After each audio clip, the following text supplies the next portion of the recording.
Hello friends, फार्माडॉक्स consultant की तरफ से मैं यशदीप दहिया आपको CDSU के द्वारा अभी जो पब्लिश किए गए हैं कुछ frequently asked questions medical devices के, उनको मैं आपको एक्सप्लेन करूंगा ताकि आप लोग उनको आराम से समझ पाएँ। तो सबसे पहले तो क्वेश्चन पूछा गया है कि क्या सभी मेडिकल डिवाइस अब मेडिकल डिवाइसेस रूल 2017 के अंडर कवर होगी या हाँ, अब कोई भी ऐसी डिवाइस नहीं बची है जो मेडिकल डिवाइस रूल के अंदर ना आए। मतलब गवर्नमेंट जो CDSU या आपका स्टेट FDA है वो उन सभी डिवाइसेस को कवर कर रहा है जो मेडिकल डिवाइस हैं, चाहे उनकी वो बुक में या उनकी नोटिफिकेशन में उस डिवाइस का नाम लिखा हुआ है या नहीं लिखा हुआ है, लेकिन सबको 100% कवर माना जाएगा। तो आपको रजिस्ट्रेशन लेना होगा या लाइसेंस लेना होगा उसके लिए।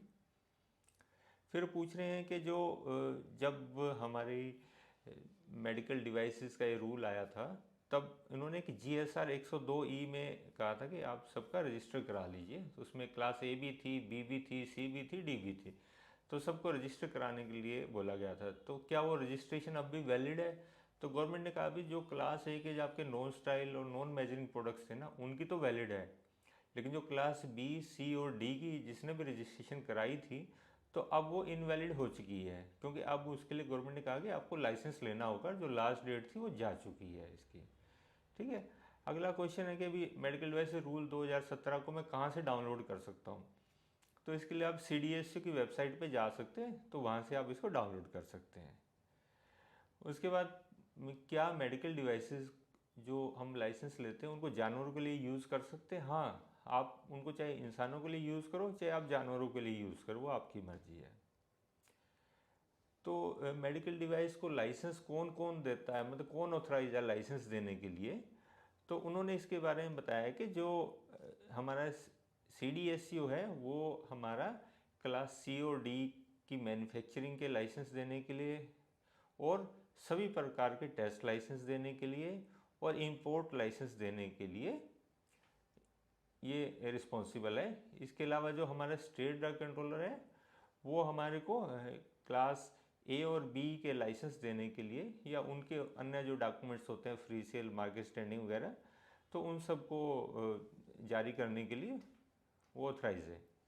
उसके बाद पूछते हैं कि क्या CDSU कोई भी कंसल्टेशन भी देते हैं, कोई स्टार्टअप्स में हेल्प करते हैं जो इनोवेटर्स हैं या इंपोर्टर्स हैं, मैन्युफैक्चरर हैं? तो उसके लिए कहते हैं उन्होंने एक पब्लिक रिलेशन ऑफिसर्स अपने CDSU हेडक्वार्टर जो हमारे दिल्ली में वहाँ पे डिप्यूट कर रखा है, तो आप जाके वहाँ मिल सकते हैं मंडे को लंच से पहले और वेडनेसडे को लंच के बाद। आजकल की तो यही टाइमिंग है, तो ये टाइमिंग कभी भी चेंज हो सकती है, तो आप CDSU के ऑफिस से कॉल करके या उनकी वेबसाइट पे जाके आप पता कर सकते हैं।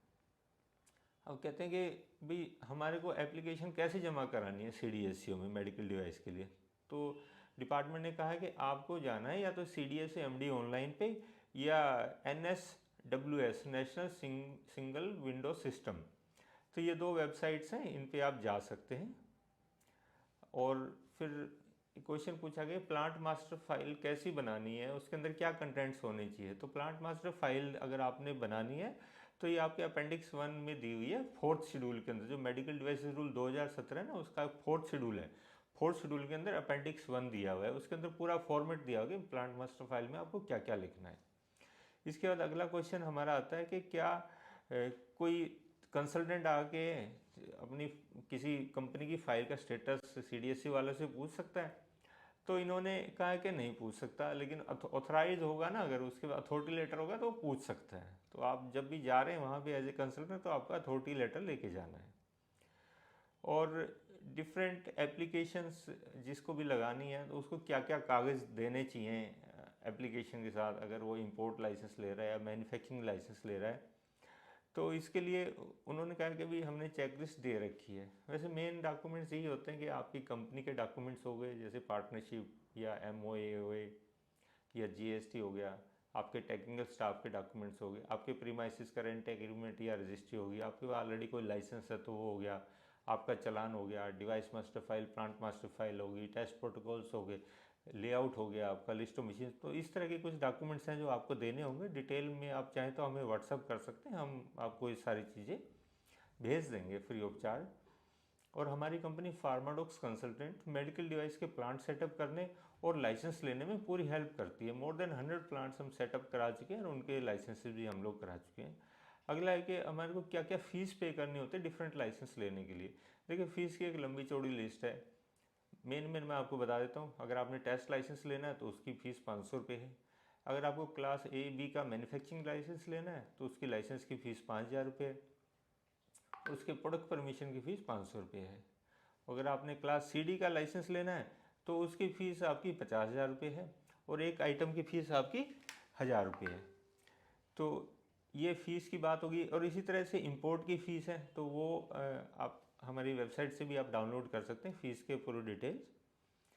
उसके बाद कहते हैं कि अगर आपने गलती से कुछ फ़ीस जमा करा दी और आप उसको रिफ़ंड कराना चाहो तो हो जाएगी क्या?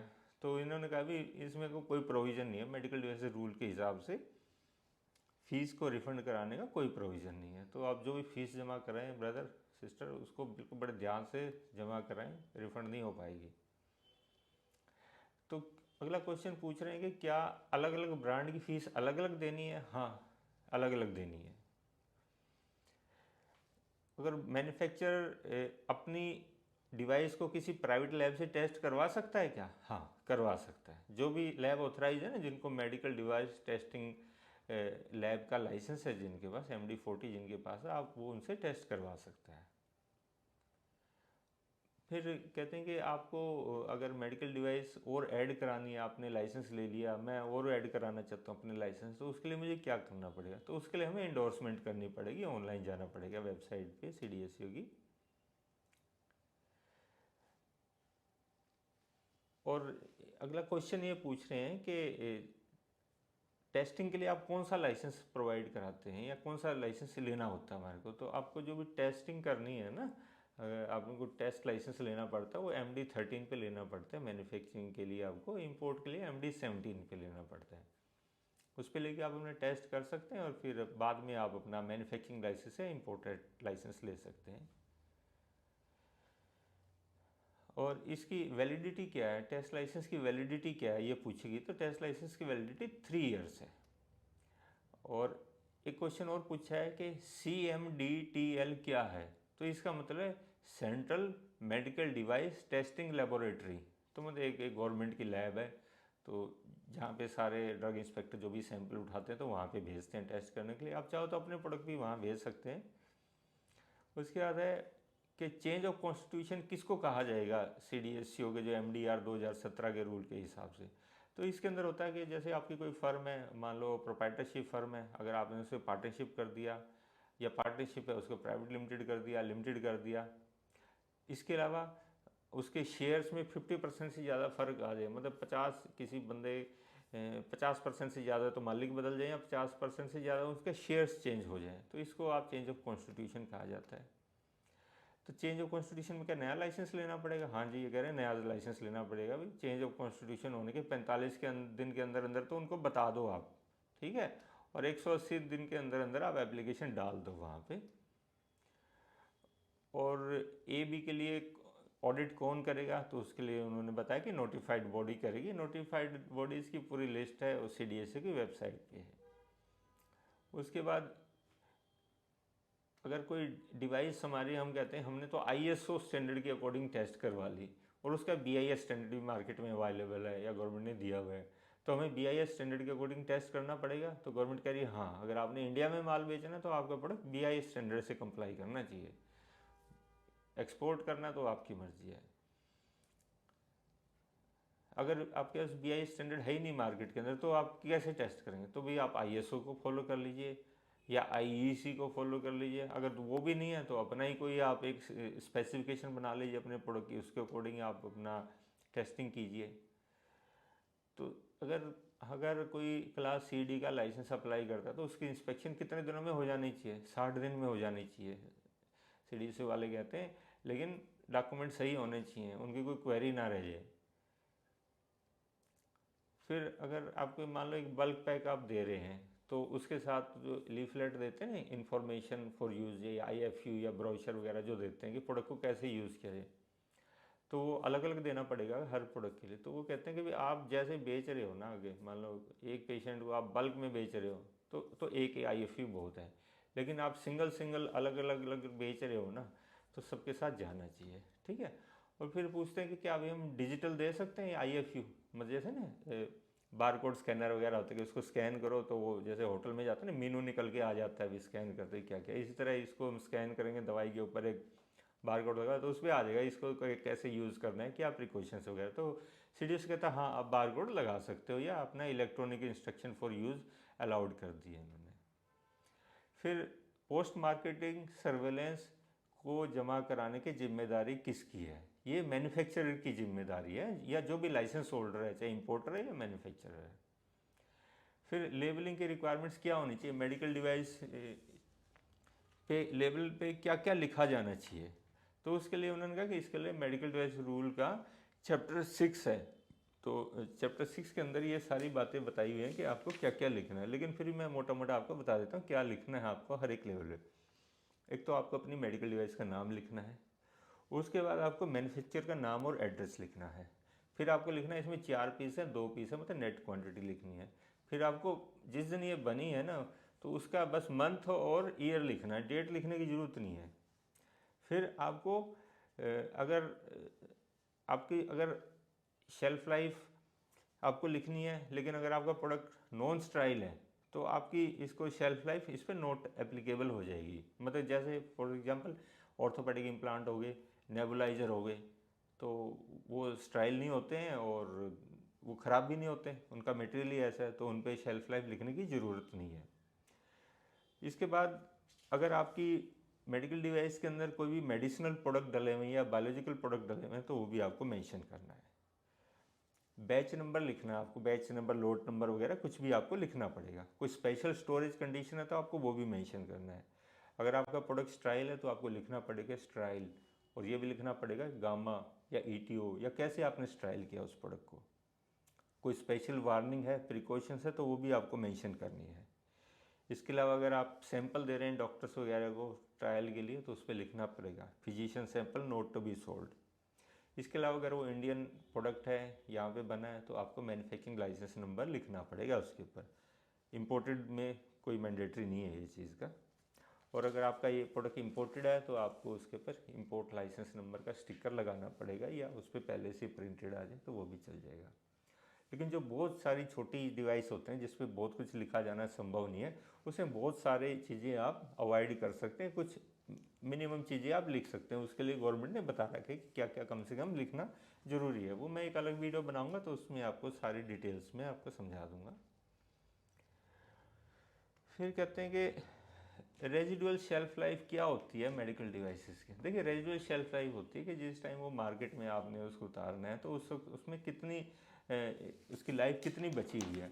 तो गवर्नमेंट ये चाहती है भी जब इंडिया के बाहर से आप प्रोडक्ट को मंगवा रहे हैं तो एटलीस्ट इतनी तो उसमें शेल्फ लाइफ होना कि वो मतलब वेस्ट ना जाए। तो इसको थोड़ा सा आप पढ़ लीजिए, रूल 47 में इसके बारे में पूरा एक्सप्लेन किया गया है।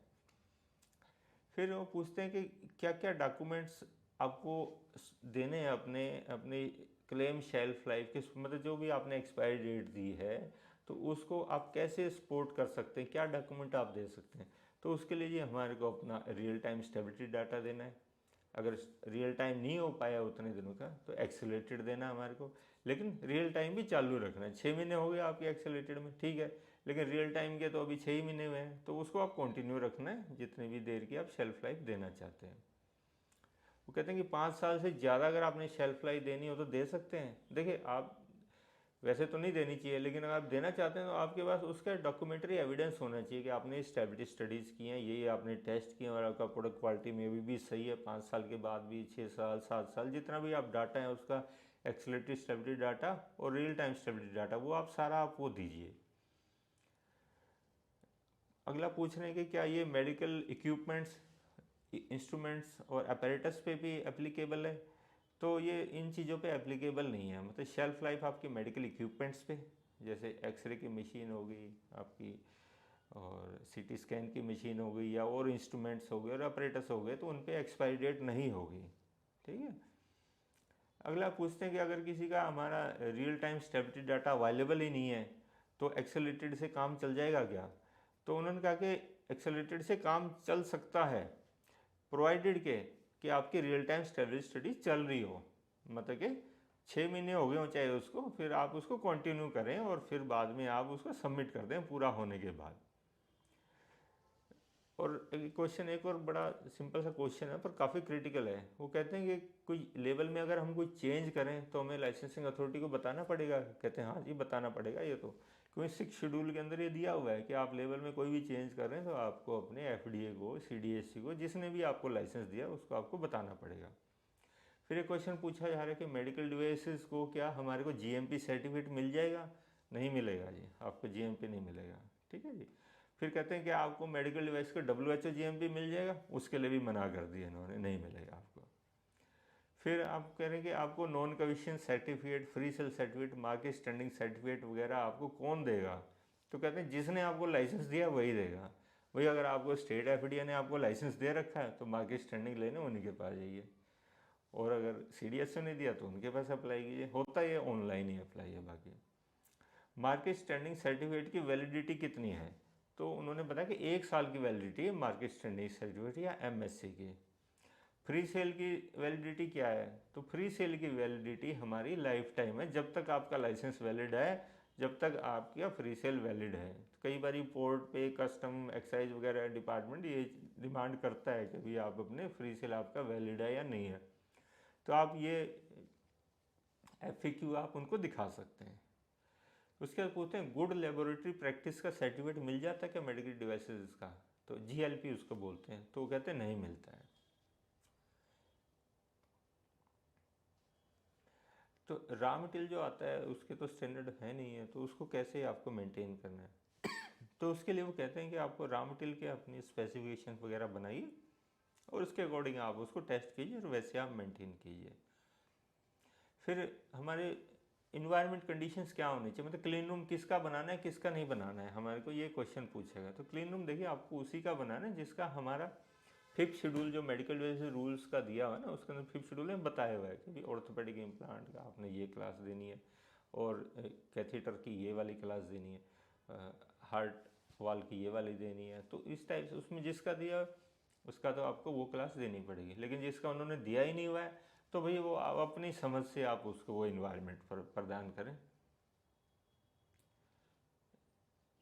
ये कहते हैं जब हम टेस्ट लाइसेंस ले रहे हैं तो एक ही टेस्ट लाइसेंस में हम 3-4 लैब का नाम लिखवा दें? हाँ जी लिखवा दो, कोई दिक्कत नहीं। तो इस तरह से ये मतलब ये पूरी डिटेल में मैंने आपको एक पार्ट 1 ये मैंने आपको समझा दिया है। अभी हमारे पार्ट 2 पार्ट 3 और आगे रिलीज़ होंगे, तो फ्रीक्वेंटली आस्क्ड क्वेश्चन जो भी CDSC होंगे वो हम आपको एक्सप्लेन करेंगे। और दोबारा आपसे अनुरोध है, अगर आपको मेडिकल डिवाइस का कोई भी लाइसेंस चाहिए, आपको अपनी कंपनी ISO 13485 कराना है या आपको अपनी फैक्ट्री सेटअप करनी है, लाइसेंस लेना है, तो उस समय फार्माडॉक्स कंसल्टेंट से आप 9996859227 contact@farmadox.com कॉन्टैक्ट करें। मैं यशदीप दयाब आपसे विदा लेता हूँ। Thank you.